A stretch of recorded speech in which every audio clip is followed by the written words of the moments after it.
We're Broadcast is live. Wow.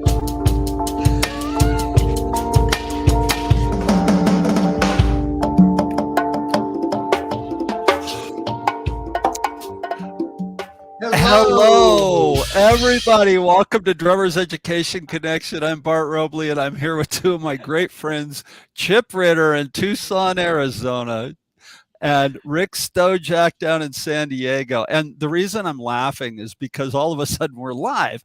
Our friend Jeremy's not here with us today. He had a gig, and because of some technical stuff, his wife Michelle was gracious enough to start the show, but she's not on the show, and we had no idea it was starting. So we're sitting here waiting just to go live, and here we are. And so we were all startled. So anyway, welcome to Drummers Education Connection. Today we're going to be talking about a really cool subject that each one of us, is near and dear to our heart, and that is who is our favorite drummer. But before we get started, and we have a list from Jeremy, by the way, that we're going to read off. We just won't be able to get his input, so we'll put in Jeremy's input for him. How about that? But before we get started, we want to do a couple things here, take care of business. If you guys are into D.E.C and Drummers Education Connection, and you were digging what we're doing, and you want to help us keep the lights on, you can support us through a donation through Patreon, and possibly win a dream date with Chip Ritter, which everybody loves. That's always a good thing. And now also we have this thing that we do every week, whether it's us, the people that were the founding members of D.E.C, or if we have a guest host on, we call it Good Things. And what it is just good things that are going on in our life, sometimes mostly around drumming and music, and then sometimes it's with stuff in our personal life, but it's called Good Things. So I'm going to throw the hot potato over to Tucson, Arizona. It's going to Tucson. I'm going to throw it all the way to Tucson. Go to Chip. Chip, what good things do you got going on in your life today, my man? Good things I got going on, man. I'm playing with my church on Sunday and Wednesdays. I'm doing the drum teaching thing through Monday through Friday, and I just got rebooked a whole family of people have rebooked lessons again for the next month of August, and I'm going to be teaching a whole family. Mom, dad, and the two sons all at the same time. And that's kind of a good thing. I'm excited about that. I'm really excited. That sounds like fun, man. Yeah, so, man. Is everybody drum at once? Not drumming at once. They take turns, but we're all in the same room at the same time. Cool. Cool. How about you, Rick? What's going on with you? I have Rick Stojak Drum Studio logo T-shirts finally. Look at that. There's the. Hey, wait, I got a question. Why don't I have a Rick Stojak logo T-shirt to wear? Why don't I have one? Because you haven't given me your address and $25. Dude, I need that one with no sleeves on it. All right. I would so wear that on stage. Oh, I would be honored if you did that. Dude, I would so wear that on stage. Cool. No sleeves, show off the tattoos, Yeah, yeah, man. So I've got sleeves, I've got no sleeves, I've got women's V's, I've got tank tops in black, or I've got white ones too. That's right on. Hit Rick Stojak up for your T-shirt. Yeah. There you go. Yeah, just message me if you'd like to get one out there, folks. Message them. Yep. Very cool. I don't have it set up on the website yet for ordering, so just message me. You tell me what you want and send me money, and I send me money. And I will go to the post office. Very gladly. Cool. Yeah. Very cool. So, well, I've got a few things going on. I've got I hooked up with an old friend of mine from a band that I was in when I first moved to Southern California many moons ago. Dave Bowman, and the band was Blue Max, and we just had an EP that we did with a really great producer back in 1992. And if you saw my post, I did say it never got the recognition that I believed that it deserved. And one of the songs on the EP was a song called "Look Inside," and so Dave and I decided to release that under the banner of The Ruins, my side project, because it's up and running. But it's a Blue Max tune. It's up, it's running, people are digging it, so that's out there. my new book, the finish is just about laid out, or the layout is just about finished, I should say. Yeah, I can't talk today, and that's going to be coming out here at the end of the year.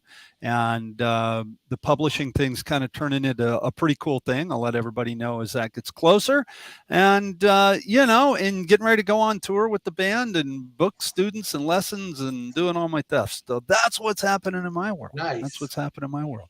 Nice. Yeah. So anyway, so today our show is about favorite drummers. So if you're watching and you agree with us or disagree with us, that's fine. Put a comment in the, put what you have to feel in the comments below. And if you want to tell us your favorite drummer, we'll say your name and put them up there. But I'm going to, and I think, I don't know how we're going to do this. I think we just kind of throw it back and forth. I think if we just read off one person's long list, that's going to be kind of boring. So I'm going to ask this. I'm going to ask this, and I'm going to ask it of you, Rick. Okay. What was the drummer that you first saw because that person for me, it is on my top list of like my favorite drummers. Who was the guy that was your first favorite drummer that you saw as like, I got to do that? Who was it? What got you started? Who was he or who was she? Ooh, that is a great question. The one that like, man, that blew me away and I've got to do that. Yeah. All right. It's going to be a surprise because it's a jazz drummer and I'm such a rock hound. It's Ed Blackwell. I grew up in Middletown, Connecticut. Blackwell. And Ed Blackwell is one of the pioneers of avant-garde jazz. He's a New Orleans guy, and he taught at Wesleyan University in my hometown. And I used to go out to see him play all the time. And I was a student of one of his students because he was just way too heavy for me. And just look up the drumming of Ed Blackwell. He played with Don Cherry, and he was one of those pioneers of avant-garde jazz. He had complete independence. Each limb, it's like this hand was a machine. It'd go soft, loud. It'd have broken up rhythms. Same with this limb. Same with the kick. Same with the hat. And it all had that sort of funky New Orleansy, jazzy vibe. Yeah. And it was mind-blowing. Absolutely mind-blowing. And I used to talk to him and he'd say, hey man, it's all in the wrists and the fingers. And then all in the wrists and the fingers. And then on the other side of that, my brother was one of the, first guys doing punk rock in New York City in the 70s. So we were into punk rock. So I got my first concert was Dead Boys and then the Ramones. And I remember Marky Ramone just like all night long, really fast, floor tom riding. And you saw them in a club? Yeah, I saw them in a club when I was 16. Wow, man. Yeah, that really blew me away. That's cool. Yeah. What about you guys? What sparked it for you guys? Pip, go for it. Well, one of the I don't know. I was gonna put a top 4 my Mount Rushmore of drummers together. Okay. And I have that, but one of the first drummers I saw play live that's not on the top 4 that blew me away was Robert Sweet from Stryper. Oh, yeah. I saw Stryper play, and they had the drum set up to the side, and his cymbals were hanging on chains and swinging back and forth. And there was blonde hair and drumsticks all over the place. And I thought, man, I got to do that. That's what I want to do. That's so cool, man. What about you, Bart? Chip, he was a big stick trick guy, right? Oh, yeah. He did stick tricks all the time. Right. Yeah, he did, man. He still does, right? I mean, they're still out there touring. At the NAMM show, I got to juggle in front of him, and he loved it. Did he really? Yeah, he thought it was super cool. That's so cool, man. That is so cool. What about you, Bart? Who was somebody you saw? The first drummer that I saw, and I was, believe it or not, I'm really dating myself here, but was Ronnie Tutt. He played for Elvis Presley. And my mom, when I was, my mom was literally like the epitome of the Elvis fan. She just, oh my God, she lived and breathed Elvis.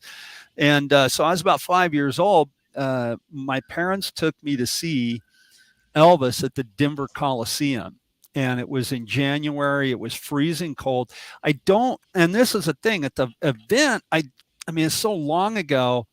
I remember the event more than the concert. And I just remember there was a comedian and the Sweet Inspirations, his backup singers were singing like the hits of the day, you know, Motown and stuff, and the band was playing. And then Elvis came out and it was like a bomb went off. It was just overwhelming. Shortly after that, the Aloha from Hawaii TV special, for those of you who don't know what that is, anytime you see a picture of Elvis and he's got the big eagle suit on, he only wore that suit once, and he wore it in Hawaii at the Aloha from Hawaii TV special. And it was first time a concert was simulcast around the world. Well, there was a camera right behind Ronnie Tut's drums, and he had his long hair and his beard, and he's playing this big blue sparkle Ludwig kit. And I was mesmerized. And the camera kind of like caught the top of his hi-hat. So you could see his hi-hat going up and down. And I remember thinking to myself, is he doing that, or is that automatic? How does that work? And I just had to know. And that started this lifelong pursuit of drumming. And so Ronnie was the first one, and then he went on to play for Neil Diamond and stuff. And I got to see him with Neil Diamond once, so I got to see him perform twice. I never met him, but you know, I would have loved to have. But yeah, he was the one. Very cool. Matter of fact, his picture's right here on the wall, hanging up in a magazine I used to write for, a classic drummer. So yeah, right on. That's cool. Yeah. So, okay. So that was like that was like for me, my turning point. Now, Rick, or that was my starting point, Rick. Yep. And you and I are a lot alike in the aspect that we're both rock guys. I mean, I love jazz and I play jazz and stuff, but I mean, my heart beats on 2 and 4, you know, I just love rock and roll. Yeah. Where did you turn? I mean, was it at that point when you saw the Ramones, or what was it where you're just like, I'm all in doing this? What was it? Who was the drummer that did that for you? Wow. Well, you know, my brother had a garage band, and they had a drum kit in the garage. His buddy had a kit, and they said, don't play it. Of course, they told it to. I'm like, 12, and of course I played it. And I remember my first hit, man. I hit that drum. Why? Oh, that feels right. It just went through me. It just was so natural. It was like religious. It was cleansing. It was really, really deep. And I like that. I already could tell I made that drum sound good. And so I was pretty fired up. So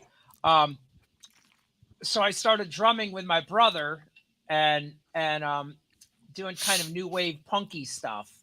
And then we played in New York City when I was 16. I got to play at CBGB, and Bunny Carlos from Cheap Trick was in the crowd. Wow. Okay, so And you're that 16. fired me up. Yup. You're 16 and Bunny Carlos is there. So they're obviously, like, at that point, they're Cheap Trick. They weren't just some band. They were, Cheap Trick was already, they probably had 2 albums out by then. Wow. Was he pretty cool? I didn't get to talk to him. So, but everyone was saying he was there, and everyone said, oh yeah, he liked the band. I couldn't see him, man. I couldn't see him, which sucked. But just the fact that one of my favorite drummers, because he was already the guy, I just loved his pocket, man. I loved his intensity. I loved his floor tom riding. He did a lot of unison, like, that snare was always going with Bunny on a backbeat, and it just had this, like, what is that organic sound that Bunny brings, Yeah. That, and that really, really floored me. And then we worked our way up to, we were recording in New York City, and we were recording at a studio. I was still a teenager, and I was a massive Blondie fan, because, we were playing in the New York scene, Max's Kansas City and CBGB. And we were in this recording studio, and Clem Burke of Blondie just influenced me so much. He was so powerful, so intense. He would stand and drum at the same time, and they had the reel to reels in at the studio. I went back, to a room behind the control room, and all the reel to reels were stored there. And I saw 11:59 by Blondie, the reel to reel. No way, really. And I was like, oh, yeah. So that stuff really, really fired me up. And then I did a school talent show. It was just two drummers. We called it Total Percussion, and that fired me up. And then I have to say, school music. I was in the school band, the marching band, just the regular concert band. Yep. That fired me up, man. And that so many times people would say, wow, your hands, we like what your hands are doing. And it came right from being in school band, all that. Very cool. That orchestral and marching stuff, getting the rolls together. So those three things really fired me up. That's really, awesome. Really got me in. Yeah. So what's the next step for you then, Chip? What happened for you? Well, I was later introduced to Ricky Rocket and Tommy Lee on videos. Yeah. I really got off on those guys, and I thought that was super cool. And I met a local drummer here in Tucson named Brad Seiberg, who played with a hair band. And I just got really inspired by that, man. You know what I mean? I just got the drum bug, and anything related to drumming I had to have and I had to listen to. My brother, my friend in Scouts turned me on to Neil Peart from Rush. Mm-hmm. And it was all over but the crying. Exit stage left, baby. Oh. Yeah, man. Yeah. What about you, Bart? I want to interject this into your story, because I remember being it was in probably the 7th grade, I think, or 8th grade. I don't know. I was in a reading class, right? And we had this, you remember those old cassette recorders that, had the buttons on the front and the cassette went, Yeah. Okay. So we had one of those, and it was going into a headphone amplifier, and all the kids had headphones on, and we were supposed to be reading Huckleberry Finn. So it was like, the first version of audio books, right? We have the book, and there's a tape going on with somebody reading Huckleberry Finn or Tom Sawyer, one or the other. And either way, my buddy Todd when the teacher wasn't looking, he stopped the cassette really quietly, took the cassette out, and he put in moving pictures. And that was the first time that I heard Tom Sawyer, and I was just like, oh my God, what is that? And I was and so that reminded me of what you just said, Exit Stage Left and Tom Sawyer and stuff, and I always liked, my favorite albums still to this day are live records, so Exit Stage Left was a big one for me. I think the next thing for me was kind of like you, Rick. I'll echo what you said. I really got into school band, right? I saved up some money and I bought my first drum set, and I got into school band. And really the first person that I ever saw, the first guy I took a drum lesson from was this guy, Pete Capielli. He worked with my mom, and he took me to see his band. They were going to make it. They had a recording studio in the basement, and I don't know what it was. It was more than likely an old Tascam 8-track machine, but they were doing an album, and he was just killing it. And he had this big chrome pearl drum set. Wow. And then right after that, and this is a 70s, so it was the concert toms, and it was everything from a 6 to an 18 and just all down, and he was just killing it when they did this record, right? And I got to watch him do that, and then I got into the school band, and there was this guy. Here's another plug for one of my little side things that I'm doing, my children's books that I'm writing. This guy, Joel McCluskey, and I just wrote a story about him. It's up on Amazon Kindle, or he inspired it, I should say, him and Rob Heskett. And Joel was just this amazing drummer in the 7th grade. He was the first guy that I ever saw play triplets, 8th note triplets between the snare and the toms, right? So And I just remember going, what the hell is that? And he would do it real fast. I was like, that's the coolest thing I've ever heard in my life. Right. And so Joel was the next guy because he was obviously at that young age in the 7th grade. He was the guy that was it was tangible at that point, because up until then, Mhm. for me, it was like, okay, here's Ronnie Tutt. And then here's this guy, Pete Capielli, who gave me a lesson. He taught me how to play 5-stroke rolls. Right. And, but now here's one of my peers. Here's a guy that is, my age. We're in the same classes together. We're in the same band class. We're playing the same drums, and he can do it. So if he can do it, I can do it. Right. That Right. was like the first guy and so I would say like one of my favorite drummers, and he's still out there playing. He's in Denver and he's still playing. And man, just what an influence that was on me.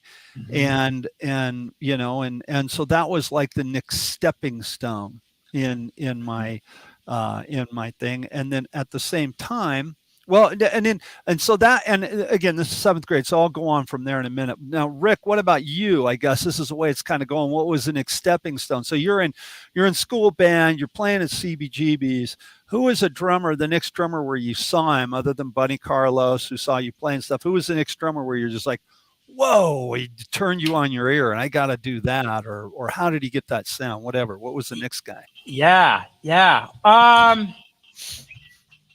That is a great question, man. And I'm not sure who I saw at a live show. Um, it probably would be going out to see Stuart Copeland and playing with the Mm. Police and Neil Peart of Rush. Because I saw Police and Rush a real lot in those days. Did you And get to see the Police in clubs? Because being from New York, I mean, they played CBGBs, and did you ever see them there? Was it in no, arenas and no, stuff? they were at Hartford Coliseum where the Whalers used to play, and New Okay. Haven Coliseum. Okay. So I got to see them there, and that was inspirational. But I have to say, though, I think it's great to find these drummers who inspire us. Yes. But I think it's important to start digging into drummers that are sort of tangible for us to kind of draw Love it. from. Yep. My best friend and my favorite bass player in the world, Ed Terrio, who we worked together in our band Be Wild back in the day in my first cover band. Ed also had a side band, and it was a Rush cover band. And there was a guy Oh, in my high school who could play all the Rush songs. And honestly, it was just really intimidating for me. I yeah. could not figure it out. I couldn't find one. Yeah. Damn it. Where's one? And and even though I liked that stuff and it inspired me, but I didn't get too hung up in it. And so I I drew from it, but then I started like getting into the earlier drummers, like I was talking about Bunny Carlos and Mm. Clem Burke and different punk drummers and just pocket drummers. Oh, Sib from Boston. That Yes. that was huge for me because there was backbeat and it was really creative drumming and all of that stuff. That was a good launching point for me. So, and I mention this because I have a lot of drummers who come in and they're not drummers yet and they want to start off with Tool. I love Danny Carey, man. We got to play Tool, and I want to play Gene Hoglan. My brother-in-law, the metal drummers. I'm like, me too. I want to play like that too, man. I'm still working on it 45 years later, brother. So, or sister, and so find inspiration, but don't get frustrated. Right. And sure, try to figure out what they're doing, but don't lose your mind over it, and don't lose your momentum because there's something beautiful and wonderful about just laying down pocket and laying down a great beat and keeping time, and that's what your band's going to want to hear anyway. Right. So that's Right. so Anyway, so what about for you? What was the next stage? Chip, what was the next stage for you? The next stage for me, as far as high school, or when are we talking? Yeah. Yeah, like you're playing and you're all into Well, drums and stuff, but what in was the next one? in high school, I was really into Tommy Lee and Neil Peart, and then the next stage, I was in a country band playing on a cruise ship, and my roommate, had this Buddy Rich videotape, and we started watching it, and I was blown away by it. I just got all the way into Buddy Rich. I was just submerged and infatuated with Buddy Rich and his ability to play and his left hand, and all of that just inspired me. So on the cruise ship, we would take the tape out and start playing along with it and doing our practice pads and stuff, and it was just crazy. It was a formidable time for my drumming. So, Chip, you're playing in a country band on a cruise ship and you're watching Buddy Rich. Weren't you Yeah. tempted to start working in Buddy Rich licks? Well, they Which used could to give me potentially get you fired in a country band. they used to give me a drum solo where I was able to let all that out. Oh, that's a great They, band they leader. gave me a Wipeout drum solo. We played Wipeout, and then I was able to just go for it. Oh, that's Something cool. something about Buddy Rich licks during guitars Cadillacs just doesn't work. And I love guitars Cadillacs. I'm a huge Dwight Yoakam fan. You know, speaking of guitars and Cadillacs, and Yep. we had the opportunity to interview Mitch Marine, who was Yep. the coolest guy ever, who plays with Dwight Yoakam. Yep. And I tell you, man, don't underestimate the difficulty of a simple song, At all, man. especially fast shuffles, man. Yep. Everybody go out right now, and after this show, not right now, but go and get your shuffle together and play to guitars and Cadillacs and see Yep. how fast that is. And keep that left hand, that right hand, or whatever hand you're going to play your shuffle on, keep it loose. See how easy you think it is to be a country drummer. Yeah, it's not that or a easy. shuffle At player. all. Loose. At all. Yeah. It really isn't. Yeah, man. It isn't. Yeah. Yeah. So Well, I who think- now are the favorites? Like who? Yeah, let's Bart, do the yeah. top four. Yeah. The top four. Holy crap. Yeah, Okay. Yeah. okay. So Jeremy Everybody take sent one. us his list, and I got the top four from Jeremy. Oh, Okay, let's what's hear it, Jeremy's let's hear it. top four? Let's Jeremy's top Top four are Brian Blade, Okay. Elvin Yep. Jones, Elvis. Max Roach, and Bill Stewart. Jazzers. That's great. Dang, man. And not heavyweights at all there, man. Come on. Elvin Jones and Max Roach. Okay, are you ready for my top four? Let me hear your top four, brother. My top four drummers of Mount Rushmore are Buddy Rich, Gene Krupa, John Bonham, and Neil Peart. There you go. There you go. Yeah. Now, so when you talk about, well, I'll give you mine, and then I got a question for you. Well, no, Rick, what are your top four? What are your top four? I'm gonna throw a big curveball Okay. into it that Okay. I don't know, maybe it's a little off the topic. My favorite drummers are the amateurs Mm-hmm. and the semi-professional drummers who take lessons, who go to drum shows, who buy drum books, Yep. who work their butts off to Yep. evolve this instrument. Yep. That gets me way more excited than anything else, honestly. I think it's the coolest thing in the world if you have a day job and you're really passionate about drumming and you're just trying to evolve this thing. Yeah. And if you're not a natural and Wow. you're still doing it, you're even more of my favorite drummer.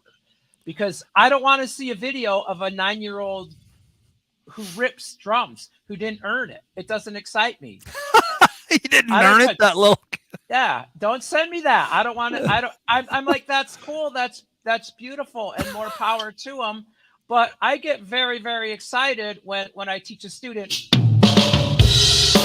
Boom, bada boom, and they're like, oh, boom, baka boom, chop, barbecue, and now suddenly they can do a fill, and they work their butt off on that. It's Yeah. it's just so amazing. You know, I kind of dig that too. I think it's really cool when you see somebody and I'm, we're all three of us are in the same boat, four of us with Jeremy, where you have somebody that maybe doesn't necessarily have a natural ability. Hey, when I say that, this is an observation that I have to take on myself, because I work for every note that I play. I mean, every note that I play, Me too. I've had to like painstakingly work for it. So yeah, I'm with you. My hat's off to that. And I have a lot of students like that. And I admire that. And you see somebody that's just giving it their all and putting their heart and soul and everything into it. Dude, that's awesome. What's better? Yeah, right. So my favorite, like as Chip would say, my Mount Rushmore of drummers, would definitely be John Bonham. Okay, he's going to be, because I love Bonham, and he swung and he played odd time and his grooves were deep and amazing. And then probably my second favorite drummer that I would just be like, oh my gosh, Tommy Aldridge. Tommy Aldridge is just I remember seeing him so many times play, and a lot of people go, well, I've seen Tommy and he plays the same drum solo every time. Yeah, he's been working on it for years. And dude, Tommy is a bad motor scooter. He is just the real deal. He is a machine. Yeah. And then Alex Van Halen, I don't think, I mean, you listen to some of those tunes, the early stuff, like, Sinner's Swing, and listen to the guitar solo section of Jump. Listen to the guitar solo section of Mean Street, the way he turned the beat around but didn't lose one. And oh my God, what a phenomenal drummer. And then I got to put these two up there, and I'm going to put them. I'm going to say the top five, so I'm going to be selfish. I got to go with Ringo and Charlie Watts. Yeah. I mean, dude, if you don't, I've heard people, and we've all been there. Oh, Ringo and Charlie, their stuff is so simple. Look, if you don't get Ringo and Charlie Watts, you don't get it. I mean, they're oh my God, the fact that somebody thought to. Somebody thought to do that is just, oh my God, come on, what's better than that? So yeah, those guys right there. Yeah. You know what, I've gotta mention too, someone who we all owe so much to, who's also one of my all-time favorite drummers, is the late great, our champion, Roy Burns, the owner of Roy Burns.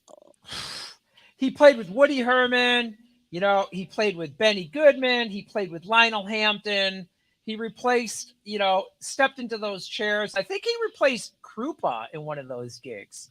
He played with Benny Goodman after Krupa. Yeah. And it wasn't right after. I know there was somebody else other than him, but yeah, he was, and Louis Belson was the guy that told Roy, hey, you got to move out of Kansas. You got to get to New York. You're good. And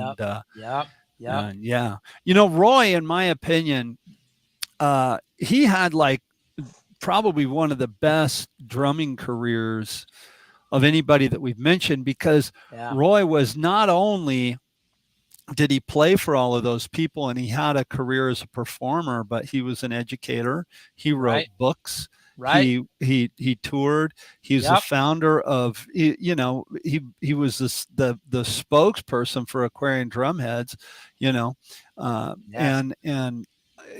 my God, what a career he had. I mean, he was the guy he worked for Rogers Drums. He was the first drum clinician. He was the first guy to go out and do clinics. Roy was, and what a sweetheart of a man. What a sweetheart. Right. I mean, just every time I went in there, you had to have extra. When he was alive, I still go down there and have to spend time there. But when you went in there and Roy was alive, you had to give yourself an extra hour to sit with Roy, because he wanted to talk. He wanted to chat. He wanted your input. He literally wanted other drummers' input. And I think that's important. I think that's important. Yes. And literally, he really is the person who invented the drum clinic, as far as I know. It was the first drum clinic that I went to. So I should have mentioned that when you started about early influences, because Yeah. I was blown away by Roy. And then also he had an ongoing article that he wrote for Modern Drummer called Concepts. You know And what? I yeah, have the book of his articles sitting right there on my desk. Of all of his articles for Modern Drummer, it's sitting right there. that's all in one book. Yeah. Hold on, keep talking. I'll go grab it. I'll show you. Oh man, I want to see that. I want to see that. You know, so in these concepts, I mean, Roy is really the founder of all of this brotherhood and sisterhood of drummers. Roy is the one who brought it all together, that we should be comrades, and that we're all working together all as one. Right Roy is the first one who was I all take about that that. back. I apologize. I don't. Oh, It's out in the garage. I do have this one though. is that The best of modern drummer? drummer, over Yeah, 100 I bet. selected articles from a Yeah, dozen of most popular yeah. departments, and Roy's in here. I have Roy's book out in we just moved into this new house a little over a year ago, so Yeah. it's in a So box somewhere. I tell you Sorry. what, if you want a great drum lesson, go get the digital versions of Modern Drummer in that era and read Roy's concepts. Yep. That will probably do you better, or as good as, let me put some practice time in, because we have to have an understanding of the instrument. And he is the man who brought that all together.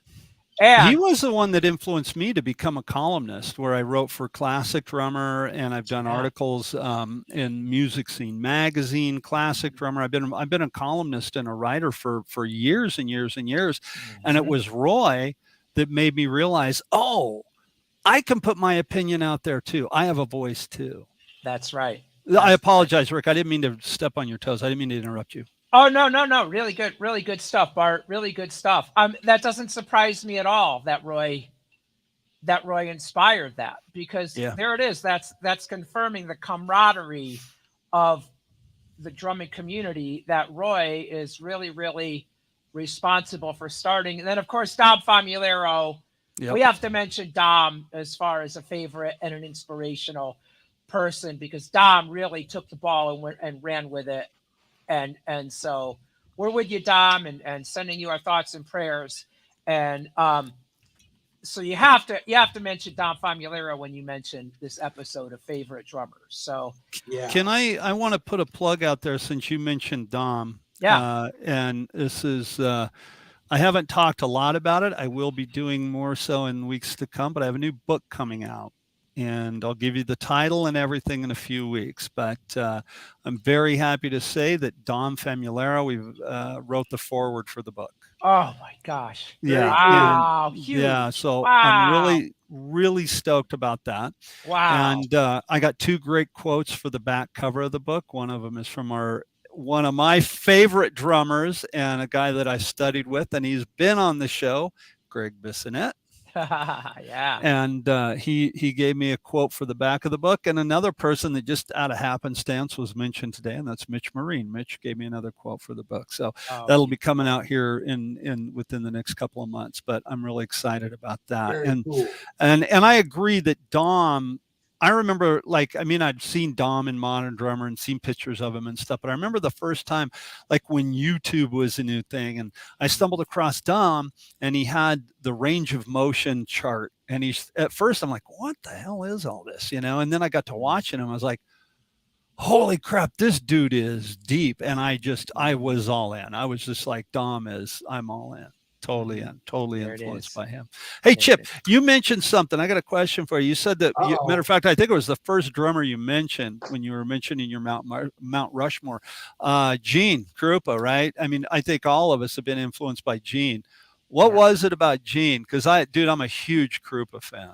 Huge. What was it about Gene that made you stand up and take notice? There's a clip of Sammy Davis Jr., Buddy Rich, and Gene Krupa on the same stage doing a little drum thing with his tap dancing.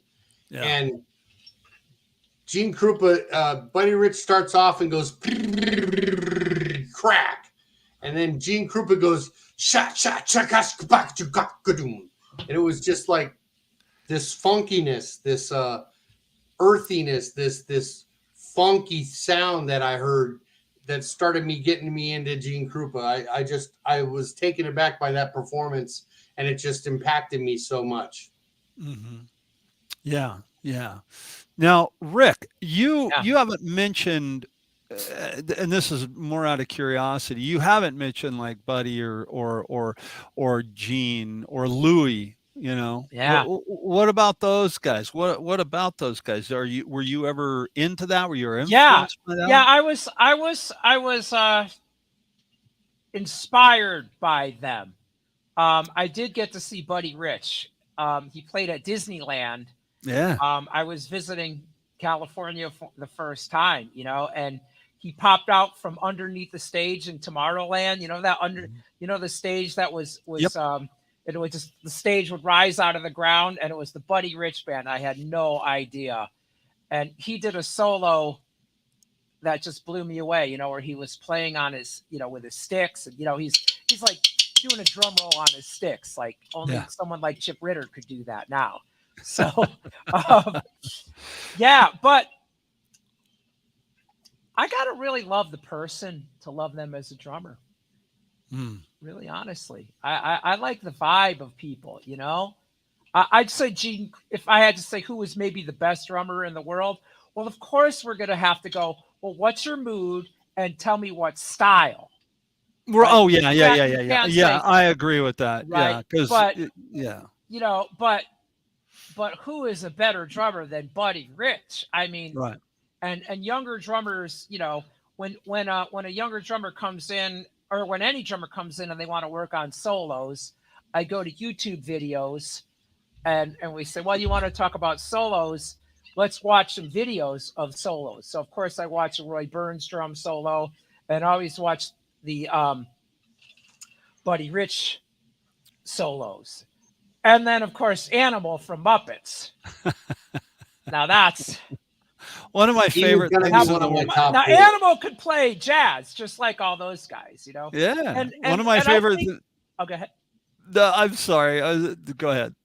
Well, and then Krupa was an influence as well, in the fact that Krupa was really, he was like the first, like like a rock star. He was the first drummer that was a rock star. We didn't Mm. have, jazz was pop music, right? We Yep. didn't have rock Yeah. bands, and so I know, like, the stars were like the band leaders, right? Like Woody Herman and Benny Goodman and all. But then, bam, you've got Gene Krupa up there, and he was a personality. He was a star.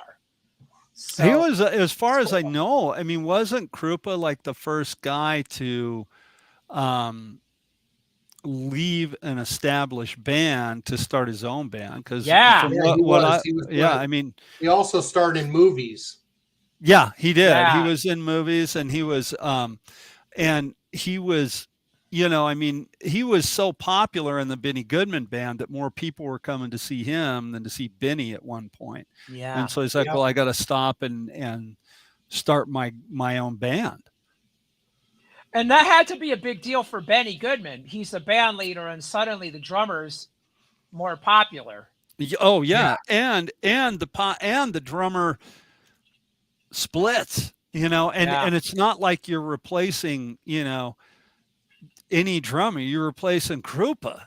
I mean, right. Yeah, and Benny Goodman wrote "Sing, Sing, Sing" for Krupa. yeah, He wrote that song for him. right, Arguably one of the greatest drum songs ever written. right. And so, yeah, that would be a tough one. Now, what about this? I want to talk about innovation, okay, and sound and tone. Okay. And Yeah. I'm gonna throw three drummers out there, and I can sit here all day and completely geek out. Okay. But Mhm. I think innovation, sound, and tone. I think one of my biggest influences there would have to be Louis Bellson, because Louis was the guy that, I mean, the rototoms.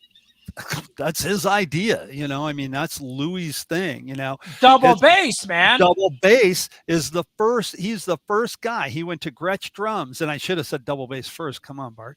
But I mean, that was he was the guy that started double bass. He went to Gretsch Right. Drums, and this was Right. like, you look at the old catalogs, you know, they had the nightclub outfit. Everything was an outfit. Well, they didn't have double bass, so he went to Gretsch. He's like, hey, I need a 2 bass drum set. And they're like, you're crazy. Right. So double bass, rototoms, and he authored a book, an amazing drummer who authored a book, right? Phenomenal educational tool. And then we look at drummers like Stuart Copeland, cranking the snare drum head real tight, cranking the tom heads tight, using those octobans, you know. I mean, he, you know, and all those syncopated rhythms that he played, you know, oh my God, who's more influential than that in Right. the 80s? He turned the drum tone and drum tuning on its ear, you know. Right. Yeah. He just really did. And then, you know, let's go back to Bonham. You know, everybody talks about Bonham. Oh, he's so powerful and he just hit so hard and he played those big drums. Well, Bonham played those big drums because he did hit hard. I'm not going to say, you know, he tiptoed back there, but he played those big drums because this is at the onset of rock and roll, right? Rock and roll was still new, and they're trying to get the drums louder than 800 amplifiers over here that the guitar player is playing through, and 800 amplifiers over there that the bass player is playing through, and a PA that was terrible. And they're trying to get the sound up to the guy in the back of the row in these arenas they suddenly found themselves playing in. So he played these big drums to try to get up over the top of those instruments.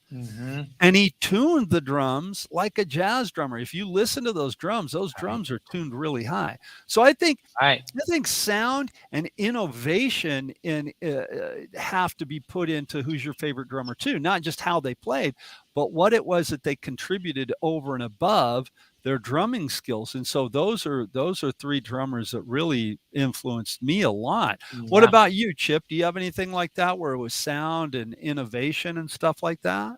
Well, you know, I think that Tommy Aldridge definitely has this bass drum thing, the double bass thing going down, where most drummers that played double bass either just did ride patterns or that was it. But Tommy Aldridge did all these kind of crazy foot things in between. And I really got caught up in that. I think he was an innovator for the double bass community for sure. Completely. And he made a big impact on my playing and made me try to do double bass in different areas too. Yeah. You know, Bart, I want to circle back to your talking about Bonham with his tone, because he was all about that big open note, that big beautiful sound. And that is definitely rooted, I would say, in jazz drumming, and then maybe some of the soul drummers and the early rock drummers. Yeah. You know, that big round sound. And I know that in the studio, I've heard stories, I wasn't there, but I've heard stories that the engineers wanted to do tape the drums. Let's just hit the drum, the attack. We just want to get the sound of the drum, and then we'll fix it in the mix. We'll boost it up, you know, we'll boost the low ends, you know, that kind of thing. Where Bonham was like, no, I want this drum to sound kaboom like a cannon. And there was a lot of debate about it, but Bonham won, and the rest is history. Right. There's a really great book about Bonham, Thunder or something like that. I don't remember the title of it, but there's a great book about John Bonham, about how he practiced and how he played the drums and his whole approach. You know, no kidding. You bring up a really, really great topic, because to really understand these players is to get to know them and get to understand where they were coming from and their experiences. So if you want to grow as a drummer and find inspiration, just start digging into documentaries and reading John books. Bonham, A Thunder of Drums. Oh, no kidding. Yeah, it's a great book. Have you? I will definitely check that out. I want to get that. Can you post that link in the comments on Facebook? That'd be great. That would be awesome. Speaking of which, I do want to mention 2 of my mentors and teachers and idols and favorite drummers. Number 1 is Zorro from Lenny Kravitz. Zorro, you know, has got to be the best pocket drummer you'll ever hear. He's so funky. He knows music inside and out. He wrote the book on funk and soul and R&B drumming, the commandments of rhythm and blues drumming. So it's not just a method book, it's a history book. There's lists in the book, top 50 most requested soul songs, you know, top 50 funk, the commandments of funk drumming list, and then Daniel Glass, that we've had on the show, um, wrote the early commandments of rhythm and blues drumming. So, man, those guys are authentic, and all of that knowing your history comes out in your playing.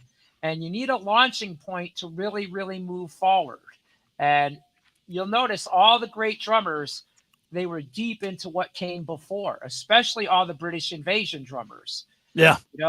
Ringo, Charlie Watts, of course, Bonham, the list goes on and on.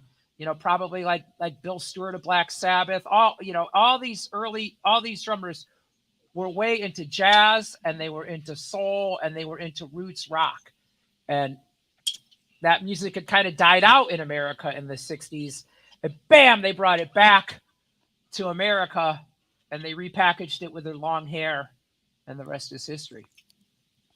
So, I think we're always influenced by the stuff before us, and I do have to say, again, you're mentioning mentors and stuff like that. Two guys that really have helped me so much in my career, and also made me realize that there was, Bissonette. right. I mean, God, come on. And one of the things that he said to Chris Brady and was passed on to me is like, music is so much more than one E and a two E is. You have to understand the business of it. You have to understand how to get from point A to point B and set up your drums, do the gig. There's so much crap that happens between here and here that you got to be able to get through all of it to get to the gig. And I learned so much from him. And then another guy that I haven't mentioned and we haven't talked about today, but was such an amazing drummer. We lost him last year, and that's Ralph Humphrey. I always say that Ralph was most definitely the most influential and the best drum teacher I ever had. And the reason that I say he was the best drum teacher that I ever had was simply because I went to him for one thing. I was like, this is what I want to work on. He said, play for me. And I played. And he, without saying a word, he saw immediately what I needed to work on. And we went from, okay, this is what I want to learn, but this is where we're going. And he helped me so much. So he's absolutely one of my favorite drummers. Absolutely. Okay, Chip, you said that Jeremy had said, which he sent us I got it in the text of his top 10 favorite drummers. Now you named off the top 4.